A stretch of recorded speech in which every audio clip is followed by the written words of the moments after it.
They say good intentions don't always lead to good outcomes, but sometimes they expose wickedness hiding in plain sight. This is the story of how my helpful advice almost scattered a new marriage and how a young bride narrowly escaped being walked to the bone in her own husband's family house. In the family house beside where I once lived, there was a family with 4 children, 3 daughters and 1 son. The son was the lastborn, the only son, and like most only sons, he was pampered beyond measure. All 3 sisters were married and living in the same city. Their brother, he stayed back in the family house until he got married. And oh, he married fine. A beautiful young girl, fresh, soft-spoken.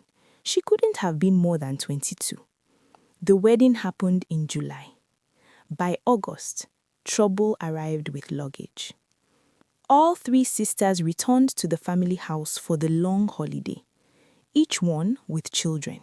7 children in total, none of them above 6 years old. And just like that, the new bride stopped being a wife.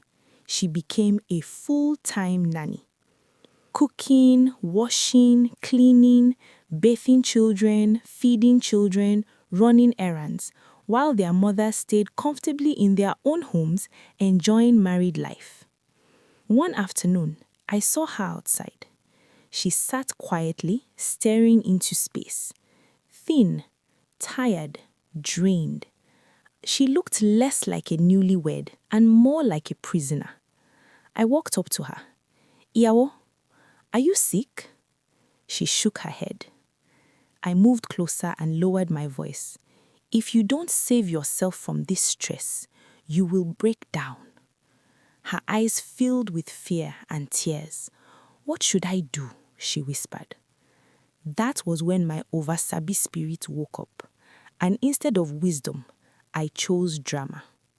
I explained everything, the where, the when, and the how.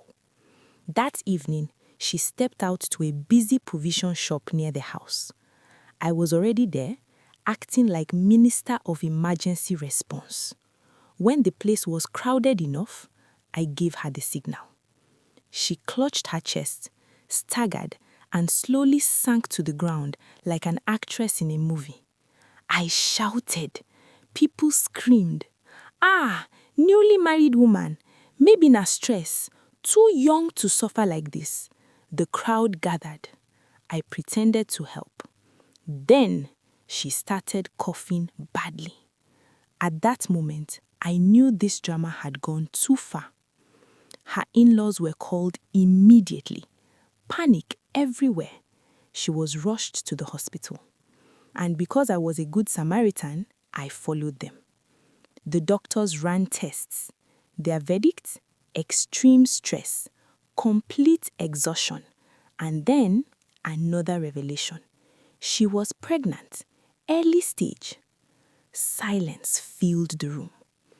That same night, she called her mother. By morning, her family arrived and took her straight home from the hospital. No argument, no delay. She stayed with her family until her husband finally did the right thing, rented a separate apartment, and moved out of the family house.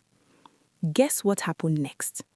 One by one, the sisters came back, quietly, to pick their children because the free nanny was gone. Some people don't hate you. They just enjoy what they can collect from you. And to every new wife listening to this story, marriage is partnership, not punishment. If you don't stand your ground early, you will walk until your strength finishes. Peace is not stubbornness. Boundaries are not disrespect. As for me, I learned a lesson too. Not every problem needs drama, but sometimes a situation must expose itself before it ends. Thanks for listening. If this story taught you something, please drop it in the comment section, because stories like this are happening every day. If you enjoyed this story, please like, comment, and subscribe to this channel as I bring you amazing stories. Merry Christmas and a prosperous new year ahead.